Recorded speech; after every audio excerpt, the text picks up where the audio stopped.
Since the very first bedtime, all around the world, children have known that once their mothers and fathers tuck them in and shut off the light, that there are monsters hiding in their closets, waiting to emerge. What they don't know is, it's nothing personal. It's just their job. Whoa!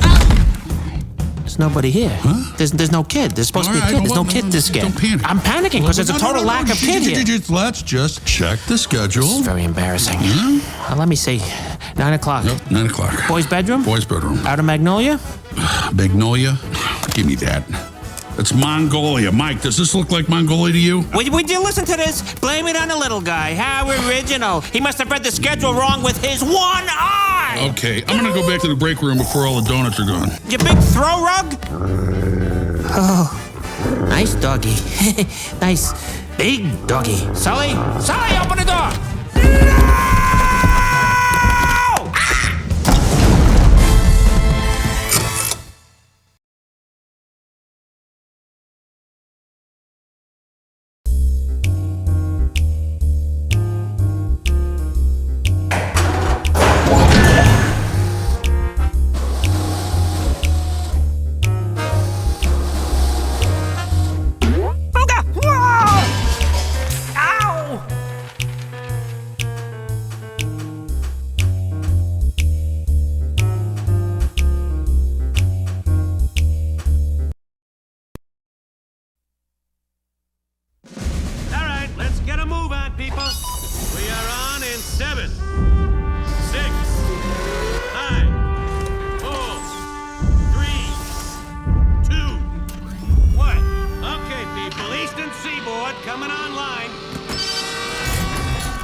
November 2nd, the creators of Toy Story Hey, what's shaking, bacon? Did you lose weight or a limb? take you into the world behind your closet door. Roz, you're looking fabulous today. Is that a new haircut?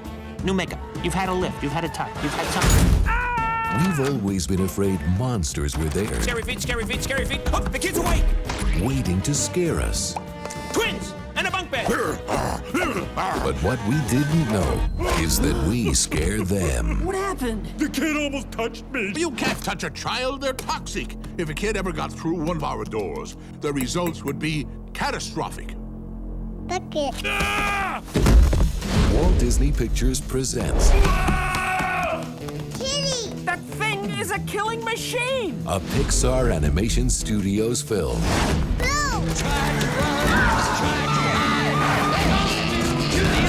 There's a kid here! A human kid! We can either confirm or deny the presence of a human child. Let's keep it. I always wanted a pet that could kill me. What are you doing? Monsters Incorporated. It's a musical. Put that thing back where it came from, or so help me. So help me. So help me. And cut.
Hi, I'm John Lasseter. I'm the director of Toy Story, A Bug's Life, and Toy Story 2. I want to welcome you to Pixar Animation Studios. This is our brand new studio. Come on in, there's a lot of cool things in here. So at Pixar, we have this center atrium, and this is where all the things we do together. We have Cafe Luxo here, we have the mail room, we have foosball, very important here at Pixar. There's Pete. Hey. Pete Docter is the director of Monsters Incorporated. Thought we'd give him a tour of Pixar. Go down to the tiki room. Well, this is Mark's office. He's done it up like a tiki lounge. The pineapple is the symbol of hospitality. So we're gonna go see Andrew Gordon's office. Andrew moved into his office, and then what did you find? Well, I found this air conditioning vent. And he found a whole nother room in there. An alternate reality. So this has become the Love Lounge. Come on, let's go into the Love Lounge. Okay. You have to crawl through.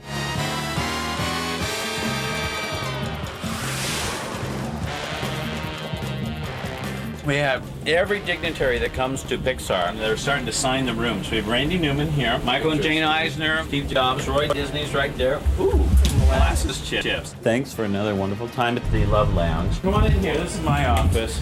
I love toys. Oh, who does that remind you of, huh? There's Steve's office. You want to see Steve Jobs' office? It's the cleanest office at Pixar. This is our main theater, and everybody's gathered to see our new trailer. They're overly dramatic here in Pixar projection. A Pixar Animation Studios film.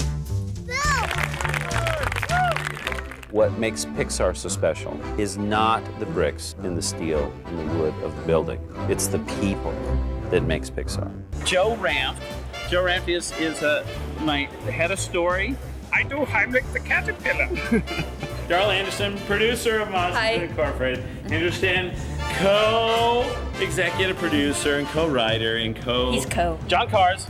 Glenn Mcqueen. I always believe that if you're having fun making the movie, it's going to appear on the screen. Okay, stop. Whoop, stop. This is where we get our creativity. Oh, I just had an idea there. It's called speed golf.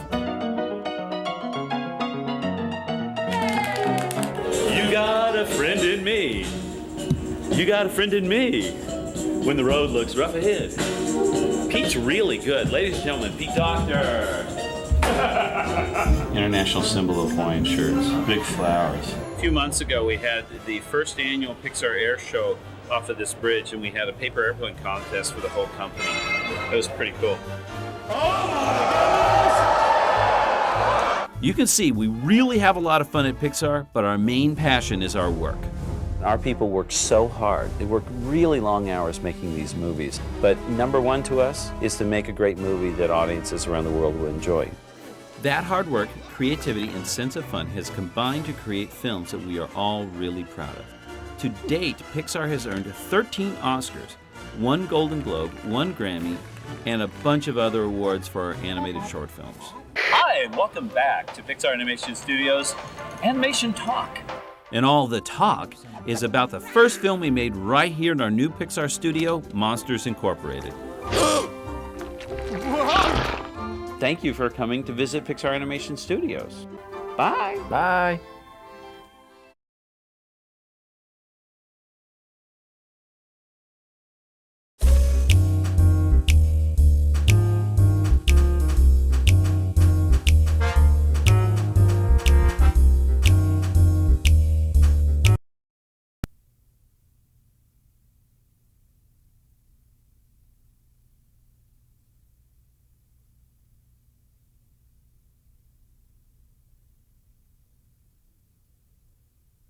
Okay, there's two things I know. One is that toys come alive when you're not looking, and the second is there's monsters that are hiding in your closet at night. Those are things that I was sure of as a kid. My monsters are very clever. They were very good at disguising themselves as clothing. So you'd sit there in bed, I would sit there and I'd look up and there's a monster and you kind of look away and look back and you stare really hard and, oh, it's my shirt, okay? You know, but yeah. But they're pretty good. Sullivan had a little bit of a problem. He was working late and accidentally lets in this kid, right? And the whole thing was a complete misunderstanding. He didn't mean to do it. He's the best scarer that, you know, that there is on the floor. And even he's not really sure exactly how it happened, because there's this door standing there. It's completely odd that somebody would be working after hours or whatever. You know, the doors are kept on a pretty strict, locked up, you know, they're well taken care of. So you don't just let doors out for anybody. You know, it's all high security kind of stuff. So the fact that there's this door here on the scare floor is really odd. He goes up, he looks in, there's nobody in there, he can't quite figure it out, and suddenly there's a kid running loose. And this is big news. This is the first human leak of an actual kid running around in the monster world ever in history. And it's completely unheard of. Of course, everybody is totally freaked out and panicked about it, as they should be. Human kid running around in the monster world. Kids are raw energy sources. Yeah, you definitely can see that. And looking at Mary Gibbs, who did the voice for Boo, she's just a spitfire ball of energy. And you know, it's kind of a challenge. It's not like working with most actors. Most actors, you say, could you do, you know, read this line, and really it's as though you're in a lot of pain or a lot of anguish. And Mary's not going to give you anything she doesn't want to. She just runs around. In fact, even getting her to stand in front of the microphone was too much of a challenge, and we ended up moving the microphone around on a boom to chase her around.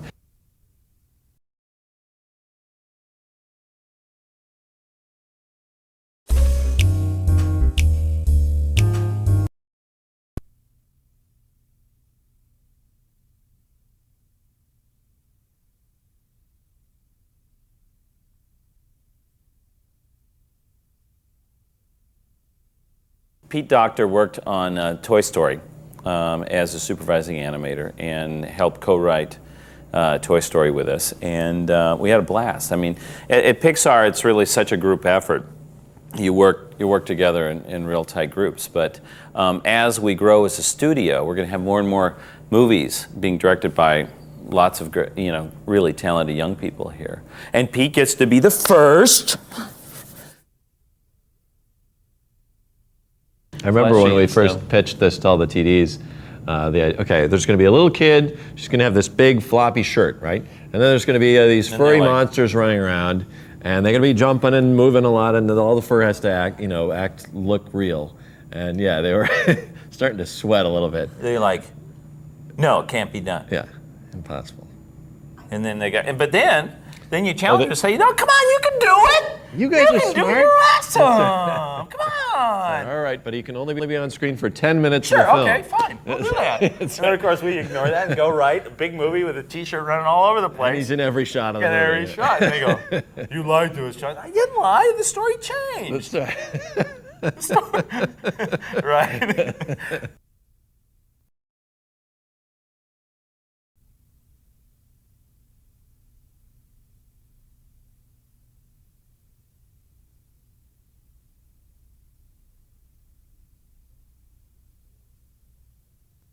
The story is so important in both the humor, but also the heart. And I think in Monsters, that's what's going to surprise people in Monsters, how emotional it is in places, and it's really amazing. I've been on this film for 5 years since came up with it to when it's released, and I think, well, definitely the thing that's been the hardest to do is just get the story to be just right. Get those characters, the relationship believable, the sort of between Sully and Boo, I think, is really key, and between Sullivan and Mike. You know, we worked really hard on a lot of special effects, but the story was the hardest thing to do.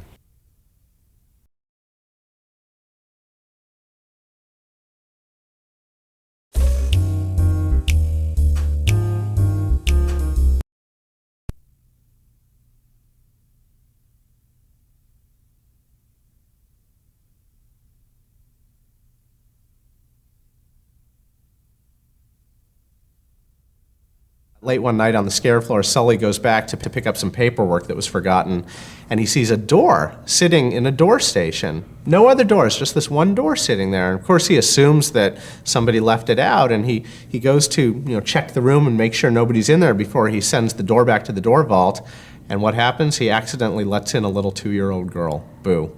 completely freaks out. You know, again, pure energy. This little dangerous girl in this world, a little child has never gotten into Monsters Incorporated, and Sully let her in. The top guy, the top scarer let this little girl in. So of course he completely freaks out, worries it's gonna ruin his reputation, he's worried for his life, hightails it out of there with Boo, and then has to figure out how to get her back. One of the most exciting things on this movie was that we did get to create this world from scratch. I mean, nobody knows what a world where monsters live in might look like. There have been a lot of different interpretations of it, you know, through time, but we had an opportunity to create a really unique, original vision of a monster world, and it was a lot of fun.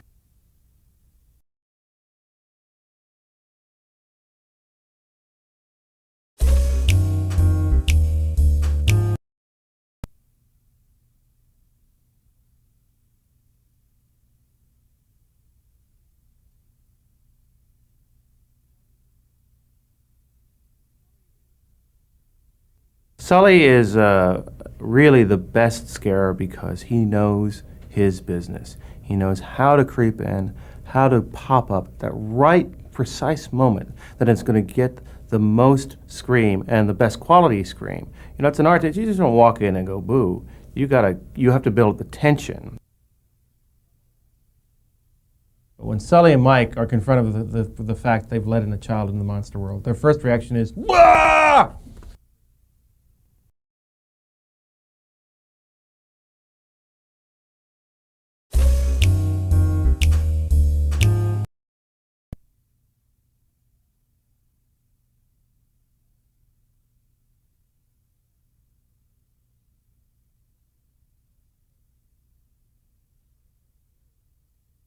First of all, they're both really funny guys. They both have an incredible sense of humor, and they both are amazing show business veterans. So the wealth of knowledge between the two of them and the anecdotes that they come up with in telling stories to each other, that kind of thing is great.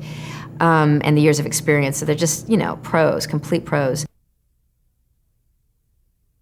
Sully's great. He's the #1 scare at monsters. He's like a natural athlete. He's the Joe Montana. He's just completely gifted. He was born gifted. He comes from a long line of scarers. He's big. He seems imposing, and he is exactly what, you know, a kid might think a monster would look like.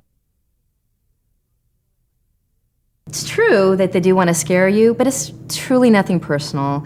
They're just trying to harvest the scream, to run their world, and it has nothing to do with you. Trust me. It is just these guys coming in, doing their job. So, you know, it's kind of sad that we take it so incredibly personally, because monsters are really, really great.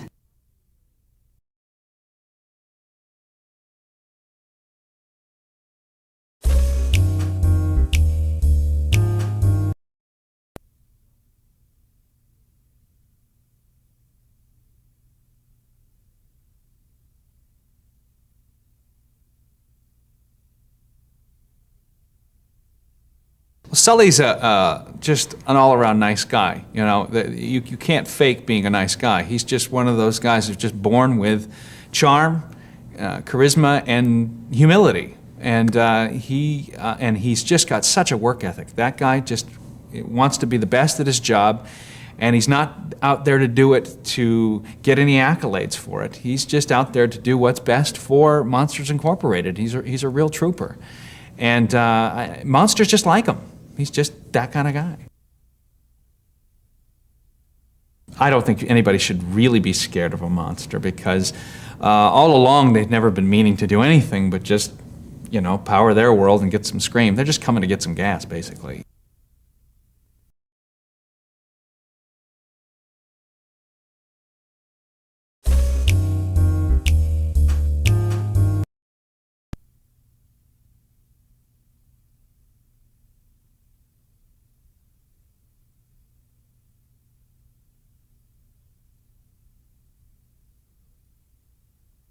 This film's always been a film about a big hairy monster dealing with a small child. The small child is wearing a t-shirt for much of the film, and all of a sudden you realize that we have to deal with hair, we have to deal with clothing, two issues that computer graphics hasn't dealt well with in the past at all.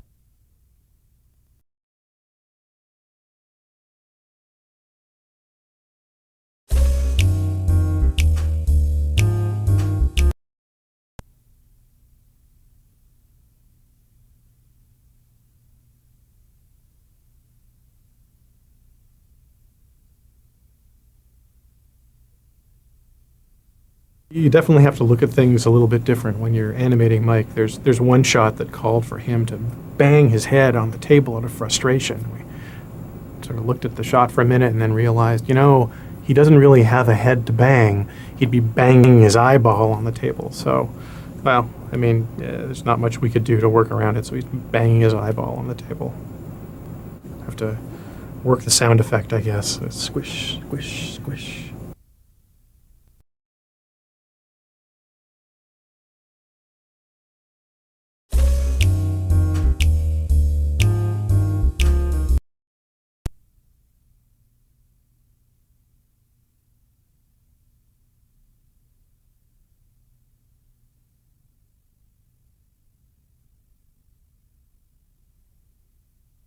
I think the most poignant moment in the film is when Sullivan actually sees what scaring children means to Boo, to children and through Boo, and realizes what he's been doing all these years and the effect it's been having. And I think that a lot of us do things in our daily lives just like Sully does, and we don't understand the effect it has on others. And for me, that's a very, very poignant moment in the film. If our animators had to animate every hair on that fur and move it, they would never get around to the main character's movement or finishing the film. So we had to figure out a way for that hair to move automatically. And that's the genius. All of the fur on Sully moves completely automatically. Our animators just move the character, and then computationally all the fur figures out how to move itself. And that allows us to achieve a level of visual complexity that we never could without this dynamic, intelligent fur. And we're putting more and more of that in our films, these autonomous elements that know how to, in essence, animate themselves.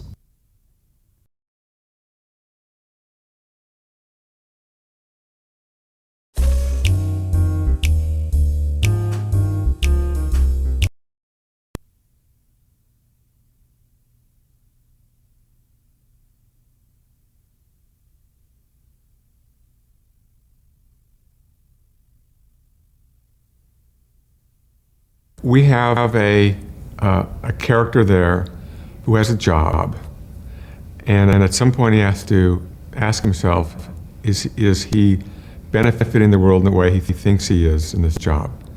And it's kind of a question that all of us might want to ask. In our job, are we contributing to the world, or are we not contributing to the world? And sometimes if you ask the question, you may not like the answer. And sometimes monsters may not like the answer about what they're doing in the world. And it's about the character who has to live up to that question and why he would ask the question and what answer he would come with. Are we any different than that? And I would like to think that we do question what we do and why we do it.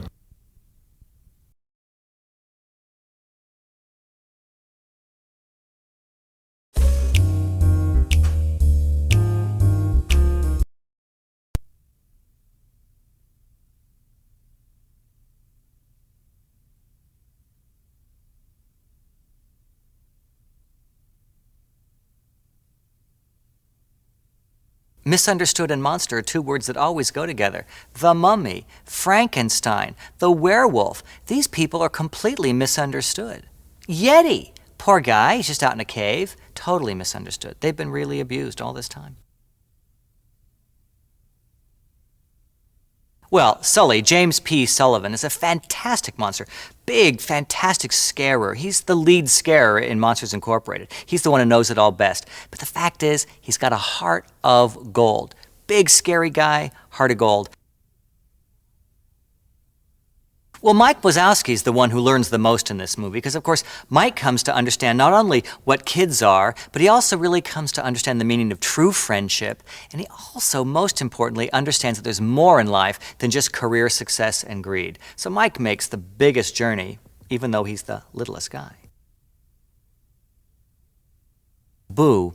Boo is a human child who, through bizarre circumstance, ends up in Monstropolis. She's an innocent, and she's non-judgmental, And so when she meets Sully, who should scare her, she has no preconceived notions. And so she embraces him, and thus he in turn will come to embrace her. Well, the great thing about this song is it does go back to the essence of the movie, which is two friends, Mike and Sully, lifelong best friends, roommates, partners at Monsters Incorporated, but they're torn apart. They're torn apart by a crisis in their world, which is the entry of Boo. But when they reconcile, they're stronger than they ever were before, and the song really says that. You know, it's interesting, when you look at the films of Walt Disney and the films of Pixar, you see one similar quality, which is always striving for new innovation, always striving for something else. And of course, in Monsters Incorporated, you see the Pixar animation take a huge leap in its quality of look, its huge leap in its modeling, its style. The technology is really at its peak.